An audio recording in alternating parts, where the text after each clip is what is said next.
रोज नफा कमवतो त्याला टक्केवारी कमी आहे. म्हणजे आता उसाचा उत्पादन खर्च काय त्याप्रमाणे आपल्या उत्पादन खर्च आहे 50%, वर्षात नाही जातो. पण दुधाचा उत्पादन खर्च हा रोजच्या रोज आहे, म्हणजे रोज पैसे येणार, त्याचा 15% द्यावा लागतो. तसं काय नाही करायचं. 15% झालं तर या 85 रुपये 83 रुपये दुधाचा उत्पादन खर्च दिलाय तो वीज बिल. गाईचा 43 रुपये दिलाय, प्रत्यक्ष सरासरी 55 रुपये दुधाचा दर पडतो आणि गायचा तर काय 23 रुपये पुढे सरासरी जाय. एकदम शेतकरी बागायत आहे, जनावर नाही आहे, माझी 20 एकर ठीक आहे, जनावर नाही आहे, परवडणार नाही आम्हाला, वैरण ठीक आहे, घालायला मजूर परवडणार नाही आम्हाला. आम्ही काय करावं म्हणता, दूध कुठनं आम्ही कसं दूध घ्यावं, आम्ही दूध मिळवावं कसं, काय आमची शेती तुमच्याकडे, तुमचा पगार तेवढा आम्हाला देता नाही. बघा तुमचं आमचं आहे, तुम्ही आंदोलन करता, तुम्ही एकत्र राहता, आम्ही काय म्हणतो ऐकूया. असं असताना जर शेतकऱ्याने राजवत राहणाऱ्या पातळीपासून त्याला पैसे मिळत नाही, त्या कष्टकरी संचालक मंडळ जर फिरायला करायला पानापानाचा खर्च करत असेल तरी चुकीचं आहे. बेडिनेशनच्या नावाखाली असं त्यामुळे गंभीर बाब दिसते. आणि या जे 3,75,00,000 लाखाच्या गाड्या आणि दारूंची खरेदी केल्याचं दिसतंय बेकायदेशीर, त्याबद्दल संचालक मंडळ बरखास्त करावं अशी आमची जय शिवराय किसान समितीची मागणी.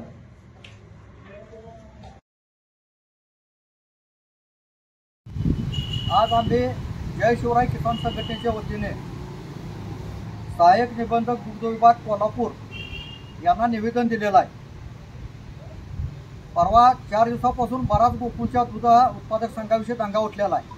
माध्यमातून माहिती मिळाली व आम्ही स्वतः माहिती घेतली. यामध्ये धक्कादायक बाब अशी आम्ही दिसून आली की घड्याळ आणि जाजम खरेदी करायला विना परवानगीचे विना टेंडर करता 4.25 कोटी या संचालक मंडळाने खर्च केलेले आहे. हे सुद्धा पूर्णपणे चुकीचं आहे.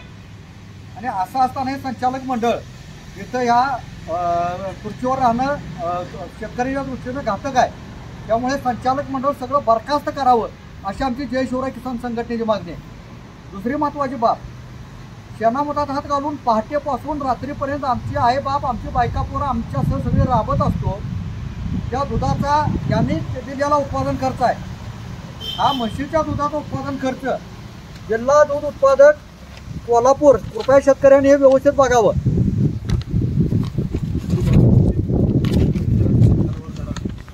उत्पादन खर्च 82 रुपये सांगितलाय. कुणी सांगितलाय? हा सरकारनं, म्हणजे जिल्हा उपनिबंधकांनी. हा म्हशीच्या दुधाचा झाला. दुसरा उत्पादन खर्च हा गाईच्या दुधाचा.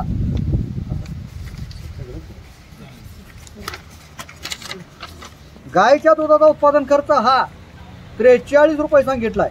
आता हे कोण सांगतंय? सरकारच सांगतंय. मग 43 रुपये गाईच्या दुधाचा उत्पादन खर्च असेल आणि म्हशीच्या दुधाचा उत्पादन खर्च 82 रुपये असेल तर कायद्याप्रमाणे याच्यावर 15% नफा देणं बंधनकारक आहे. म्हणजे आज म्हशीच्या दुधाचा दर 98 रुपये पाहिजे होता आणि गायच्या दुधाचा दर किमान 55 रुपये पाहिजे होता. मिळतोय का कुठल्या शेतकऱ्यांना?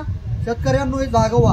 तुमचं सरकारच म्हणते उत्पादन खर्च 83 रुपये आहे आणि गायच्या दुधाचा 43 रुपये आणि सरासरी दर 23 रुपये मिळाला आहे आणि म्हशीच्या दुधाचा सरासरी दर हा 55 रुपयेच मिळाला आहे. म्हणजे वाजा उन्हे धंदा आमचा चाललाय, उन्हे वाजाबाकीत. तेव्हा शेतकऱ्यांना माझी विनंती आहे, नुसतं शेणामुतात हात घालण्यापेक्षा ज्यावेळी आम्ही हाक मारू त्यावेळी तुम्हाला बाहेर पडावं लागेल. आणि हे या संचालक मंडळाला कळत नाही का? यांनी मेडिटेशनच्या नावाखाली सहज 50 लाख खर्च केला आहे. या संचालक मंडळाला मेडिटेशनवरती मेंटल हॉस्पिटलला पाठवलं पाहिजे. तर म्हणजे त्याचा खर्च करायला आम्ही शेतकरी तयार आहे. वास्तविक प्रचंड चीड आणि राग उत्पन्न करणारी गोष्टी या संचालक मंडळाकडून घडलेल्या आहेत. तरी आमच्या जय शिवराय किसान संघटनेच्या मागणी केल्या उपनिबंधकांना 15 दिवसात जर या संचालक मंडळाविषयी काही कारवाई नाही केली तर सर्व शेतकऱ्यांना घेऊन इथून आम्ही मोठं आंदोलन करणार. याला सर्वस्वी जबाबदार हे उपनिबंधक असणार आहेत असे आम्ही आज यांना निवेदन देऊन आम्ही त्यांना सूचना करीत आहे.